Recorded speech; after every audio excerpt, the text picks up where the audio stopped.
Thank you for having this session.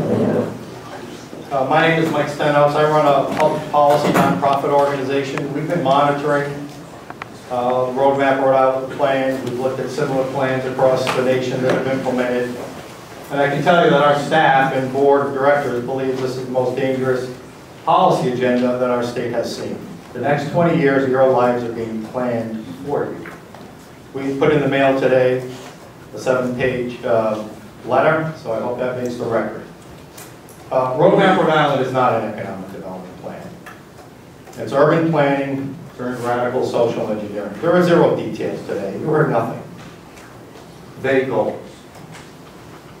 The philosophy that this is based upon from HUD, who gave the money to the state to develop this plan, wants to force a reduction in suburban living, and emanates from a core belief that private property ownership is patently unfair.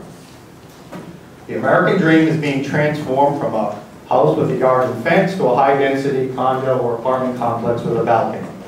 This is not a plan for Rhode Island. You must understand this is a nationally planned, one-size-fits-all scheme developed by HUD in Washington that's being now forced on Rhode Island and our cities and towns, with the willing assistance of our state government and our statewide planners. We must not let this happen. Property owners, beware.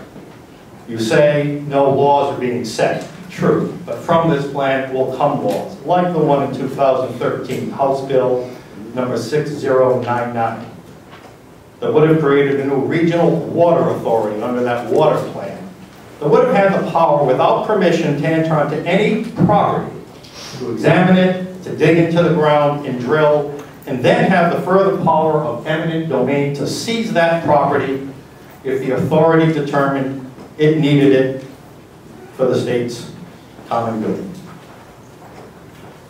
That's the type of legislation you'll see coming if RhodeMap Rhode Island is adopted. And local legislators, beware.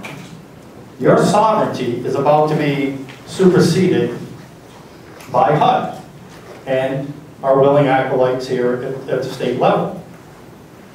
You take that money from HUD, you must obey their mandates.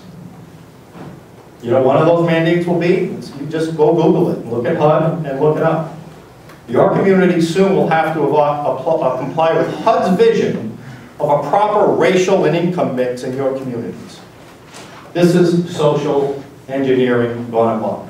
Imagine that, the federal government mandating who can live in your town based on skin color and wealth.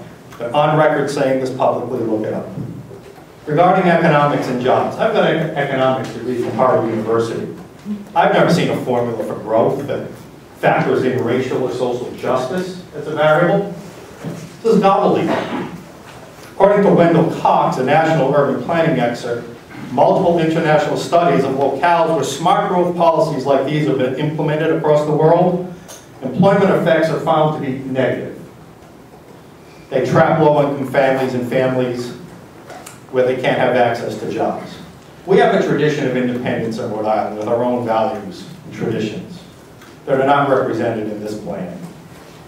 We do not want our cities to become subservient to HUD and the social equity agenda. And again, an agenda defined by who? By you?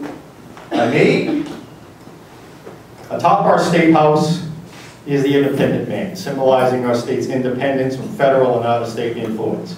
How many of you are ready to give up some of your property rights? How many of you want to see your town councils become subservient to the federal government?